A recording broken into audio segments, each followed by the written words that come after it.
ರಾಜ್ಯದ ಕಂದಾಯ ಸಚಿವರು ಈ ಸ್ಟೋರಿಯನ್ನ ನೋಡಲೇಬೇಕು ಅಂತಹ ಸ್ಟೋರಿ. ಇದು ಸ್ಟೋರಿ ನಿಮಗಾಗಿನೇ. ಕಂದಾಯ ಇಲಾಖೆಯಲ್ಲಿ ಸರ್ಕಾರದ ಆದೇಶಕ್ಕೆ ಕವಡೆ ಕಾಸಿನ ಕಿಮ್ಮತ್ತು ಕೂಡ ಇಲ್ಲ ಎನ್ನುವಂತಹ ವಿಚಾರ ಕೇಳಿ ಬರ್ತಾ ಇದೆ. ಕಂದಾಯ ಸಚಿವ ಆಗಿರುವಂತಹ ಕೃಷ್ಣ ಬೈರೇಗೌಡ ಅವರು ಈ ಒಂದು ಸ್ಟೋರಿಯನ್ನು ನೋಡಲೇಬೇಕು. ಸರ್ಕಾರದ ಆದೇಶ, ಸರ್ಕಾರದ ಕಾನೂನು, ರೂಲ್ಸ್ ಎಲ್ಲವನ್ನೂ ಕೂಡ ಇವರು ಗಾಳಿಗೆ ತೂಡ್ತಾ ಇದ್ದಾರೆ.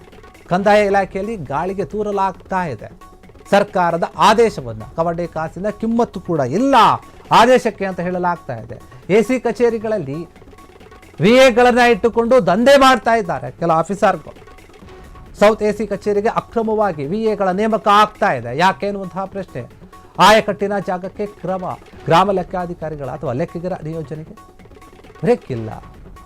ತಳಮಟ್ಟದಲ್ಲಿ ಜನರ ಸೇವೆಗಾಗಿ ನೇಮಕವಾಗಿರುವಂತಹ ಒಂದು ವಿಎಗಳು ಏನಿದ್ದಾರೆ, ಆದರೆ ಪ್ರಭಾವವನ್ನು ಬಳಸಿ ದಕ್ಷಿಣ ಎಸಿ ಕಚೇರಿಯಲ್ಲಿ ವಿಎಗಳು ಕೆಲಸವನ್ನು ಮಾಡ್ತಾ ಇದ್ದಾರೆ. ಎಸಿ ಡಿಸಿ ಕಚೇರಿಗೆ ವಿಎಗಳ ನಿಯೋಜನೆ ರದ್ದು ಮಾಡಿದೆ ಸರ್ಕಾರ.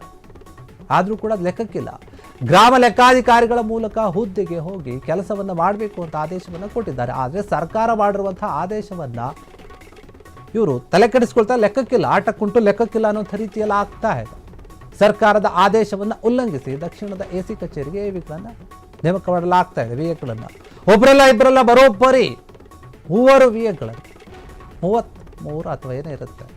ಸೌತ್ ಎಸಿ ವಿಶ್ವನಾಥ್ ಕಚೇರಿಯಲ್ಲಿ ಎವಿಗಳ ಒಂದು ದರ್ಬಾರ್ ಆಗಿಬಿಟ್ಟಿದೆ, ಅಕ್ರಮ ಆಗ್ತಾ ಇದೆ. ಎಸಿ ವಿಶ್ವನಾಥ್ ಅವರೇ ನಿಮ್ಮ ಕಚೇರಿಗೆ ಏನಿದ್ದಾರೆ, ನೀವೇನು ಅಕ್ರಮವಾಗಿ ತೆಗೆದುಕೊಂಡಿದ್ದೀರಿ ಎವಿಗಳನ್ನು, ಅವ್ರನ್ನ ನೀವು ಪರಿಶೀಲಿಸಿ. ನಿಯಮದ ಪ್ರಕಾರ ಎಸಿ ಡಿಸಿ ತಾಲೂಕು ಕಚೇರಿಗೆ ವಿಎ ನೇಮಕ ಮಾಡುವಂತಿಲ್ಲ ಅಂತ ಹೇಳಲಾಗ್ತಾ ಇದೆ. ಆದರೆ ಸರ್ಕಾರದ ಆದೇಶವನ್ನು ಮೀರಿ ಎಸಿ ಕಚೇರಿಗಳಿಗೆ ನೀವು ಯಾಕೆ ಹಿಂಗೆ ನೇಮಕಾತಿ ಮಾಡ್ಕೊಳ್ತಾ ಇದ್ರಿ ಅಂತ ಸಿಬ್ಬಂದಿ ಕೊರತೆ ಹೆಸರಲ್ಲಿ ನಿಯಮ ಮೀರಿ ಎಸಿ ವಿಶ್ವನಾಥ್ ಕಚೇರಿಗೆ ವಿಎಗಳನ್ನು ನೇಮಕ ಮಾಡಿಕೊಳ್ತಾ ಇದ್ದಾರೆ ಕಂದಾಯ ಸಚಿವರು. ಈ ಒಂದು ವಿಚಾರವನ್ನು ಗಮನಿಸಬೇಕು. ಅಕ್ರಮ ಆಗ್ತಾ ಇದೆ, ಅವ್ರಿಗೆ ಗೊತ್ತಿಲ್ವಾ? ಹಾಗಾದರೆ ಅವ್ರಿಗೆ ಗೊತ್ತಿದ್ದು ಸುಮ್ಮನಿದ್ದಾರೆ ಅನ್ನುವಂತಹ ಪ್ರಶ್ನೆ. ನೋಡಿ, ಕಂದಾಯ ಇಲಾಖೆಯಲ್ಲಿ ಸಾಕಷ್ಟು ವಿಚಾರದ ಬಗ್ಗೆ ಕಂಪ್ಲೇಂಟ್ಗಳು ಬರ್ತಾ ಇದೆ, ದೂರುಗಳು ಬರ್ತಾ ಇದೆ. ಲಂಚ ತೆಗೆದುಕೊಳ್ಳೋದು, ಇನ್ನೊಂದು ಮತ್ತೊಂದು ನಾನಾ ರೀತಿಯ ಕಂಪ್ಲೇಂಟ್ಗಳು. ಈಗ ಮತ್ತೆ ಇನ್ನೊಂದು ರೀತಿಯಾದಂತಹ ಒಂದು ವಿಚಾರ ಕೇಳಿ ಬರ್ತಾ ಇದೆ.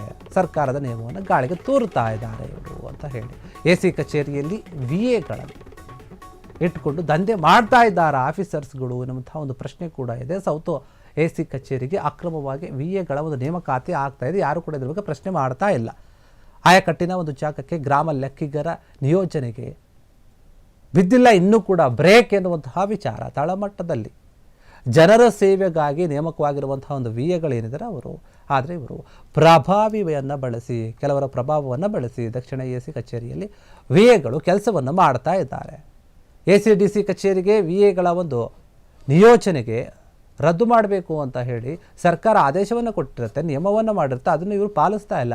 ಗ್ರಾಮ ಲೆಕ್ಕಾಧಿಕಾರಿಗಳು ಮೂಲ ಹುದ್ದೆಗೆ ಹೋಗಿ ಕೆಲಸವನ್ನು ಮಾಡಬೇಕು ಅಂತ ಆದೇಶ ಕೂಡ ಕೊಟ್ಟಿದ್ದಾರಂತೆ. ಆದರೆ ಸರ್ಕಾರ ಮಾಡಿರುವಂಥ ಈ ಆದೇಶವನ್ನು ಇವರು ಯಾವುದೇ ರೀತಿಯಾಗಿ ಲೆಕ್ಕಕ್ಕೆ ತೆಗೆದುಕೊಳ್ಳುತ್ತಾ ಇಲ್ಲ. ನೀವು ಹೆಂಗಾದರೂ ಮಾಡಿ, ನಾವು ಹಿಂಗೆ ಇರ್ತೀವಿ, ಹಿಂಗೆ ನಡೆದುಕೊಳ್ತೀವಿ, ನಾವು ಮಾಡಿದ್ದೇ ಸರಿ ಅನ್ನೋಂಥ ರೀತಿಯಲ್ಲಿ ನಡೆದುಕೊಳ್ತಾ ಇದ್ದಾರೆ. ಸರ್ಕಾರದ ಆದೇಶವನ್ನು ಉಲ್ಲಂಘನೆ ಮಾಡಿ ದಕ್ಷಿಣ ಎಸಿ ಕಚೇರಿಗೆ ವಿಎಗಳ ಒಂದು ನಿಯೋಜನೆ ಮಾಡಲಾಗಿದೆ.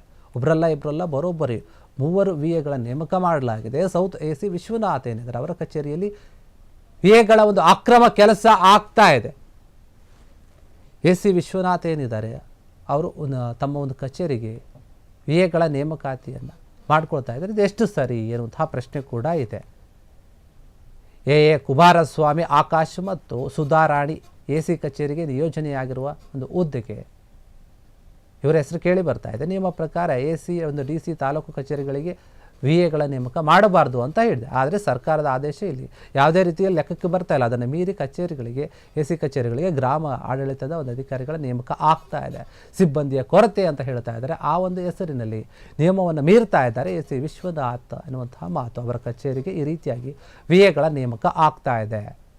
ಕಂದಾಯ ಸಚಿವರೇನಿದ್ದಾರೆ ಅವರು ಇದರ ಬಗ್ಗೆ ಕ್ರಮವನ್ನು ತೆಗೆದುಕೊಳ್ಬೇಕಾಗುತ್ತೆ. ವಿಎಗಳ ನೇಮಕಾತಿ ಆಗ್ತಾ ಇರೋದು ನಿಮಗೆ ಗೊತ್ತಿಲ್ವಾ, ಅಥವಾ ಗೊತ್ತಿದ್ರು ಸುಮ್ಮನೆ ಇದ್ದೀರಾ ಅನ್ನುವಂತಹ ಪ್ರಶ್ನೆ. ಹೀಗಾಗಿ ಈ ಒಂದು ವಿಚಾರಕ್ಕೆ ಸಂಬಂಧಪಟ್ಟಂತೆ ಕೃಷ್ಣ ಬೈರೇಗೌಡ ಅವರು ಇದನ್ನು ಗಂಭೀರವಾಗಿ ತೆಗೆದುಕೊಂಡು ಕ್ರಮವನ್ನು ಕೂಡ ತೆಗೆದುಕೊಳ್ಬೇಕಾಗತ್ತೆ. ಸರ್ಕಾರದ ನಿಯಮವನ್ನು ನಿಮ್ಮ ಅಧಿಕಾರಿಗಳೇ ಪಾಲಿಸ್ತಿಲ್ಲ ಅಂದರೆ, ನಿಮಗೆ ಸಂಬಂಧಪಟ್ಟಂಥ ಕಚೇರಿಯಲ್ಲಿ ಪಾಲಿಸ್ತಾ ಇಲ್ಲ ಅಂದರೆ ಅದು ಹೇಗೆ?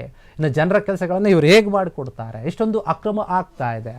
ನೀವು ಈಗಾಗಲೇ ಸಾಕಷ್ಟು ಬಾರಿ ಸಭೆಯನ್ನು ಮಾಡಿ ಸಂಬಂಧಪಟ್ಟಂಥ ಅಧಿಕಾರಿಗಳಿಗೆ ಎಸ್ಸಿಗಳಿಗೆ ತರಾಟೆಗೆ ತೆಗೆದುಕೊಂಡಿದ್ರೆ ಈ ಹಿಂದೆ. ಆದರೆ ಇಲ್ಲಿ ಈ ರೀತಿಯಾಗಿ ಅಚ್ಚುಕಟ್ಟಾದಂತಹ ಒಂದು ವ್ಯವಸ್ಥಿತವಾದಂತಹ ಅಕ್ರಮವಾಗ್ತಾ ಇದೆ. ಇದು ಕೂಡ ನಿಮ್ಮ ಗಮನಕ್ಕೆ ಬಂದರೆ ನೀವು ಇದರ ಬಗ್ಗೆ ಕ್ರಮವನ್ನು ತೆಗೆದುಕೊಳ್ಳಬೇಕು ಅನ್ನುವಂತಹ ಮನವಿ ಕೂಡ ನಿಮ್ಮಲ್ಲಿ ಮಾಡ್ತಾ ಇದ್ದೀವಿ. ಕ್ಷಣ ಕ್ಷಣದ ಸುದ್ದಿಗಳಿಗಾಗಿ ಫ್ರೀಡಂ ಟಿವಿ ಸಬ್ಸ್ಕ್ರೈಬ್ ಮಾಡಿ, ಲೈಕ್ ಮಾಡಿ ಹಾಗೂ ಫಾಲೋ ಮಾಡಿ. ಹೊಸ ಸುದ್ದಿಗಳ ನೋಟಿಫಿಕೇಶನ್ಗಾಗಿ ಬೆಲ್ ಐಕಾನ್ ಮೇಲೆ ಕ್ಲಿಕ್ ಮಾಡಿ.